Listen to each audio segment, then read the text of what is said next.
的叶片到底喜欢插进土里还是放在土上？42天的叶插实验，让你2分钟学会多肉叶插。湿润组土一直保持湿润，干透浇水。下面我们来快速统计一下叶插发根发芽的情况。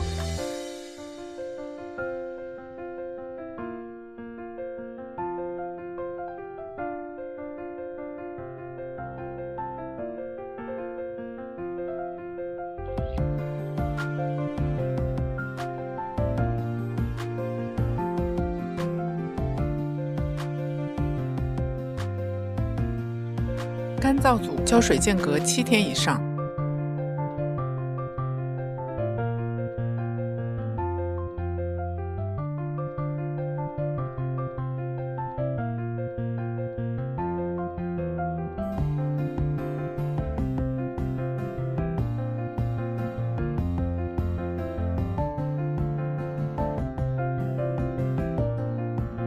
多肉喜欢的叶插方式你看出来了吗？我来给你总结一下，价值10个拉布布。你先牢牢记住，跟着乔伊斯新手养肉不踩坑。从发根率来看，不论是潮土还是干土，插进土里还是放在土面，最终都会发根。发芽率来看，有湿度的土发芽率遥遥领先，在土下的生长点反而比裸露的生长点发芽率更高，芽点在土中的化水率略高，潮土却没有比干土更容易化水。多肉叶片生长点浅埋，至少接触土壤，保持土壤湿润，根系尽快喝上水，让叶片快速进入生长期，发芽就会更快。叶片化水无法100%避免，调整心理预期，不要过度担心哦。多肉叶插你学会了吗？快来评论区提问吧。多肉的休根方式对多肉的发根速度到底有没有影响？13年养肉经验，做了一个70天的发根实验，快来看看吧。 70天前，在一堆金控芯里选了10颗差不多大小的单头，每5颗一组，采用2种休根方式。第一组保留根头，先刷掉土，看清根头位置，切掉其他所有根系，但是这个圆圆的根头要留住哦。修完的5颗，我们来检查一下，每一个都很不错呢。第二组一剪梅，就是把根头都切掉，直接把杆子切平，保证每一个截面都是鲜活且健康的。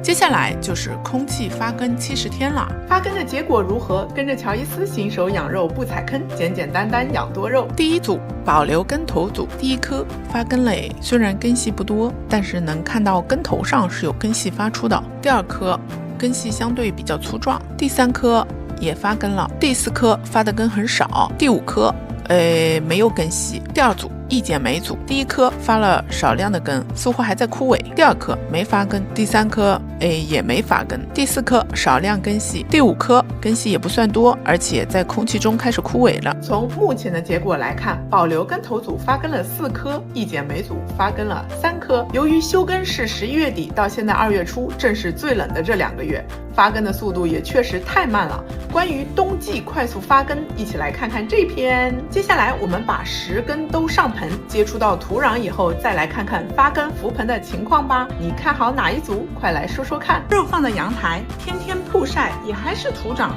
你说明明不缺光呀。多肉到底需要多少光？9成养肉人都回答不上来。用我12年养肉经验，今天量化给你看。肉眼看着明亮的阳台，到底能有多少照度？我们来看看。隔着玻璃有8000流明的样子，不隔着玻璃可以到2万，如果伸到窗外可以到达3万了。今天还是阴天哦，再来看看阴天的室外，也可以达到4万流明呢。阴天的桃树下照度降到了7000左右，哇哦，桃子成熟了。艳阳天的树荫下照度能够达到18000。现在是中午1点半，走到阳光直射的地方，它已经爆表了，应该是在10万照度以上了。我们现在躲到屋檐下去，照度降到了19000。这款补光灯的正下方20公分左右有26000多的照度。以上数据会全部整理成表格，来对照看看你家有多少照度吧。下面你可要记住了，跟着乔伊斯新手养肉不踩坑，除了光照强度，还要考虑光照的时长。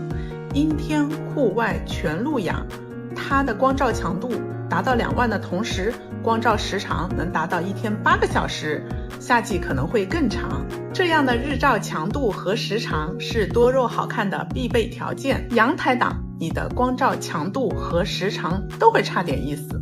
你现在知道为什么放在阳台的多肉还会徒长了吧？快去看看你的多肉光照够不够。上盆10天就能提盆，还不用考虑浇水的多肉养护，你想不想了解一下丑土养护指南4步走？直眼式不推荐哦。12年养肉用丑土我也是第一次。第一步开土，收到土自封袋包装里的是潮湿的土，在6.5升的土里面倒入2.5升的水，上下颠倒，摇晃均匀，让土壤完全浸透，浸泡至少2个小时。第二步上盆，用手把土塞进盆里，大概压一压，没有根系的多肉直接在土上挖个洞放进去，压紧。有根的把原本的根系放进土里，再填土压紧就好啦。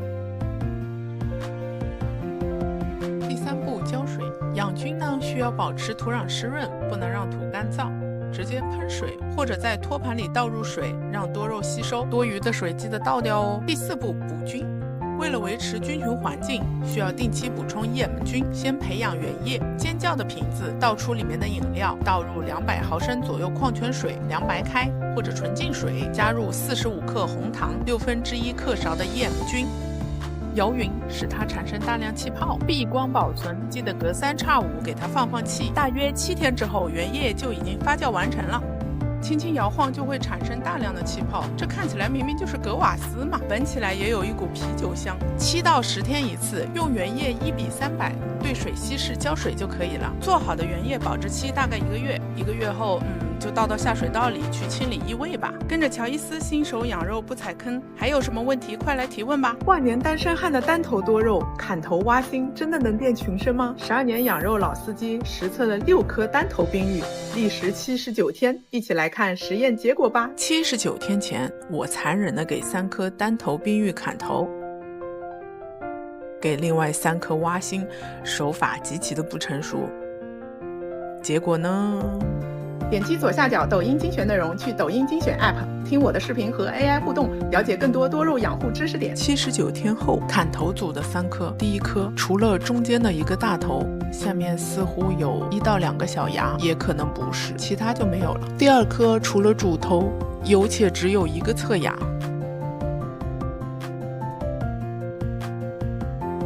第3颗还是只有1个头。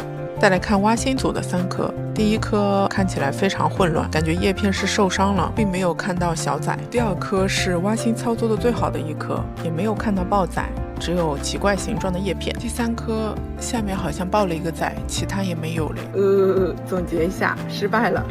都说失败是成功的母上大人，跟着乔伊斯，失败也能学东西。这几颗冰玉控养的年份确实比较久，都控了2年多了，土壤也没有什么养分，都已经板结了。爆崽确实难度比较大，花盆也太小了，稍微大一圈的盆可能更利于多肉爆崽群生哦。手法也是真的垃圾，砍头还好，挖心真的是失败，也是一次自我教育吧。你们有没有砍头挖心然后爆群生的多肉呀？发过来快让我馋一馋。多肉上盆1个月了还没覆盆，气根都快长成榕树了，主根是一点都没发，到底怎么办？养多肉12年，今天帮你对付发根困难户。气根发出，恰恰说明环境设置没问题，温湿度都是多肉喜欢的。主根不发根，只可能有2个情况：一、土壤不喜欢；2、主根坏死了。用这颗哈密瓜为例，我们来检查一下到底是什么问题。第一次修根时看起来很健康的根系，却在覆盆的过程中老化枯萎了，这也是非常常见的覆盆困难症的症状。我们需要重新给它修根，刷去泥土和一些老皮死皮，用手触摸干枯发硬的根系，就是已经坏死了。摘除坏死枯萎的根系，用锋利的小刀切割一下，看看截面是否有活性，没有活性就继续切。每一根都做同样的处理。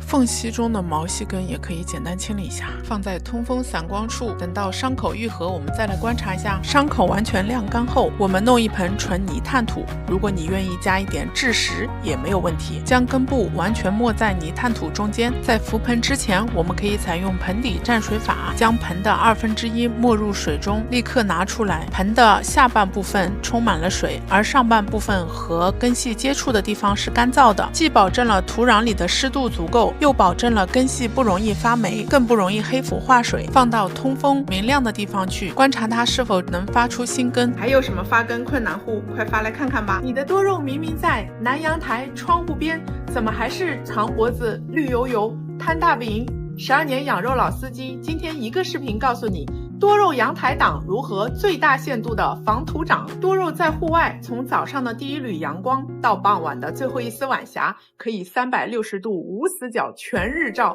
享受阳光自助餐。阳台有了屋檐的遮挡，采光变成了单侧，你的多肉在阳台像个看电影的人，拼命地把头向屏幕上伸去，想要看清屏幕上的字幕，就长成了豌豆射手。不喜欢歪脖子多肉，就要经常旋转花盆的方向，这样可以让你的多肉涂得更匀称。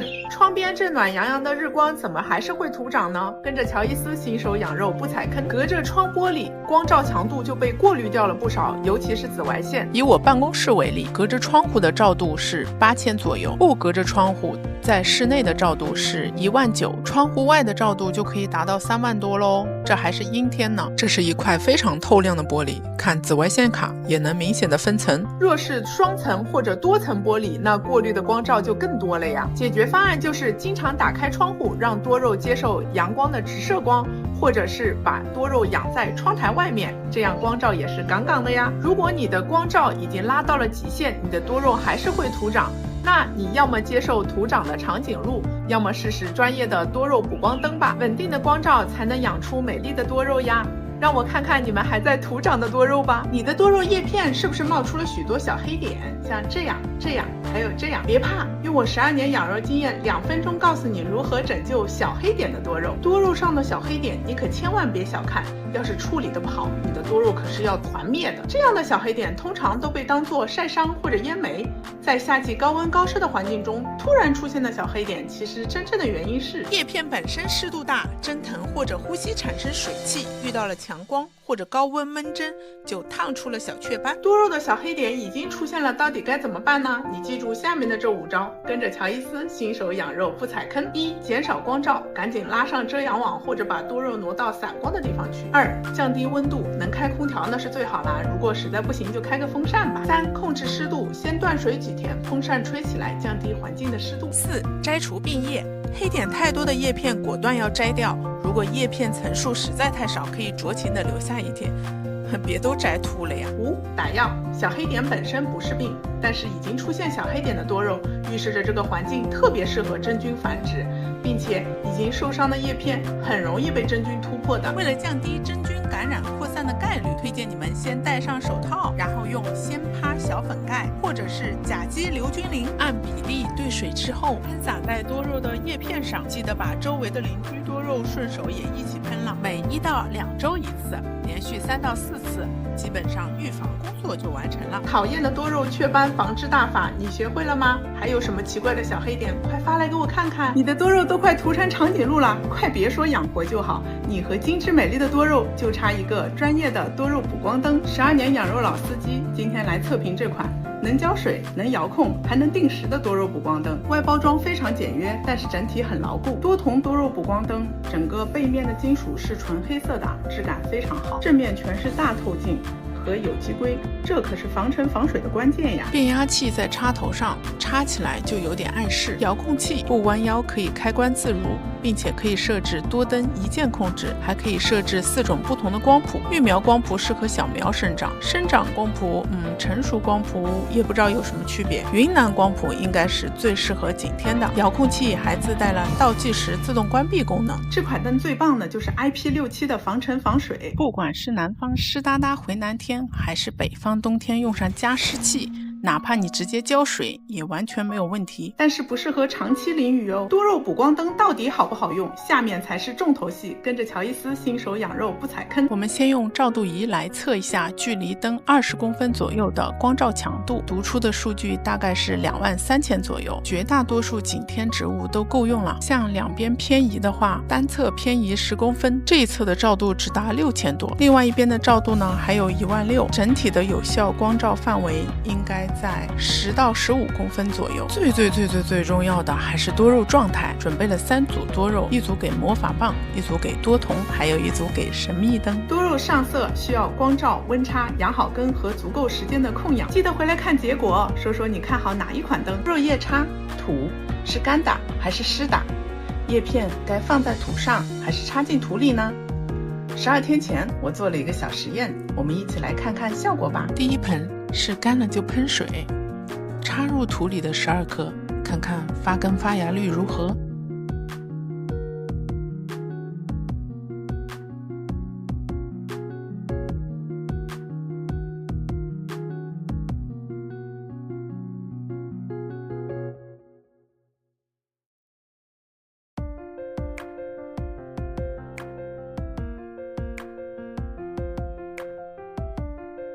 发芽率为0，发根率却很高。平放在土上的这一组，可以看到芽点如果能接触到土壤，根系长得比较明显。再来看一下另一组，叶片从放到土上到现在没有浇过一滴水。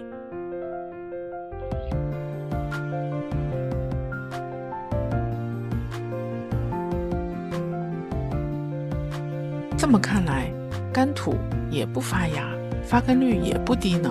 没浇水也没插进土里的这一组，我们看看有多少发芽发根率。有个重点你们别忘了哟，跟着乔伊斯新手养肉不踩坑。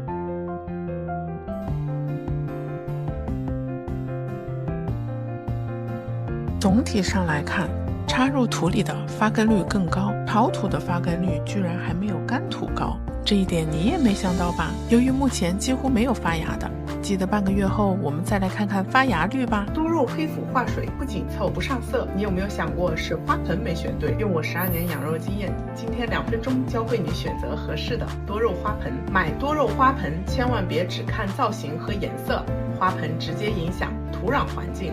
土壤环境不好，根系养不好，多肉既不健康，也不好看。多肉花盆怎么选？下面说的价值10两小毛，你先牢牢记住，跟着乔伊斯新手养肉不踩坑。一看材质，麦饭石、粗陶、红陶、紫砂，透气材质更有利于土中的水分蒸发，水干的越快，黑腐化水的概率就越低。同时更有利于控型上色。判断花盆的透气性如何，可以在花盆里喷水。花盆里的水干得越快，则说明透气性越好。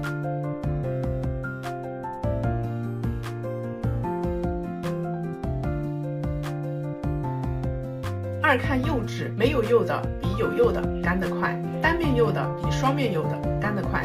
多肉不推荐用双面釉质的花盆哦。3看尺寸，小肉配大盆，烂根又娇苗，花盆的内口径比多肉的外尺寸大1到2公分就可以。花盆的深度和花盆的内口径差不多。使用过深过大的盆，多肉的根系扎不下去，喝不到水，看起来总是没精打采。你还会频繁的给它浇水，更容易黑腐化水。别说控型上色了。4看盆底，带接水盘的不要，透气孔特别小的也不要，透气孔越大越好。有角的、有导流槽的，透气会更好。